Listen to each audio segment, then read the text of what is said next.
ఉంది cinema? The birthday boy cinema చూస్తే మాత్రం డిఫరెంట్గా ఉంది. అసలు సినిమా మనం చూసిన తర్వాత ఒక డిఫరెంట్ అంటే రియల్గా బర్త్డేలు చేసుకున్నప్పుడు ఎలా అంటే ఒక సెలబ్రేట్గా చేసుకుంటారు. ఒక ఇంట్లో కేక్ కటింగ్ కానీ ఒక ఫ్రెండ్స్ పిలుచుకోవడం సింపుల్గా చేసుకోవడం అలా బర్త్డేలు చేసుకుంటారు. కాకపోతే ఈ బర్త్డే బాయ్ అనేది ఏంటంటే మరీ ఓవర్గా మీద మందు పోయడం కానీ కుట్టడం కానీ తీసెత్తేయడం కానీ ఒక డిఫరెంట్గా బర్త్డే బాయ్ లెక్క తీసిరు. కాకపోతే అంటే ఒక మెసేజ్ సినిమా ఒక డిఫరెంట్ ఉంటుంది. సినిమా మాత్రం చూడడానికి మాత్రం ఒక డిఫరెంట్గా ఉంది. అంటే ఒక చూడడానికి బర్త్డే బాయ్ అని పేరు ఉంది కానీ థియేటర్లో చూస్తే మాత్రం ఒక డిఫరెంట్ ఉంటుంది. అంటే ఆ సస్పెన్స్ ఉంటుంది సినిమా. ఒక రియల్ స్టోరీ జరిగిన కథ ఇది.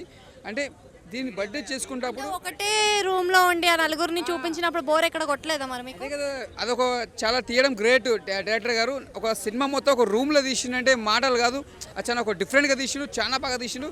కథ కూడా ఒక కొత్తగా ఉన్నది, ఒక డిఫరెంట్గా ఉంది. సినిమా కూడా నీకు ఎక్కడ బోర్ అనేది లేదు. అంటే సస్పెన్స్ ఒక బ్యాక్గ్రౌండ్ మ్యూజిక్స్ తోటి సినిమా అనేది చాలా బాగా ఇంట్రెస్టింగ్గా చూపించిండు. మ్యూజిక్ కానీ స్క్రీన్ ప్లే కానీ డైరెక్షన్ కానీ ఒక మనకు ఒక రామ్ గోపాల్ వర్మ తీస్తే మనకి ఎలా ఉంటుందో అంటే ఒక సస్పెన్స్ ఎట్లా పెట్టిండో అట్లా పెట్టిన డైరెక్టర్ గారు. ముందుగా డైరెక్టర్ హ్యాట్సాప్ చెప్పాలి, బాగా తీసిండు. రివెంజ్ బ్యాక్ డ్రాప్ ఉంది కదా, మరి రివెంజ్ అనేది అట్లా కూడా తీర్చుకోవచ్చు అని అనిపించింది మీకు ఏ సందర్భంలో?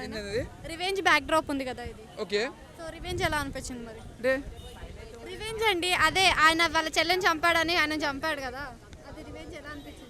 అది కంపల్సరీ. ఎందుకంటే వాళ్ళ చెల్లెల్ని టార్చర్ పెడతాడు. అంటే అతను జర ఇబ్బంది పెట్టే వరకు వాళ్ళ ఇంట్లో ఫ్యామిలీ తెలిసిన తర్వాత అరే మా చెల్లె చనిపోయడం కారణం వాని వల్ల అని అట్లా వాడు పగ తీర్చుకుంటాడు అనమాట. చెల్లె కోసం నా చెల్లె పోయినాక ఎంత కోల్పోయినా నువ్వు బాధపడము ఆ ఏడు దాని మీద అంతకు మించి చెల్లె కోసమే చేస్తాడనమాట ఇదంతా.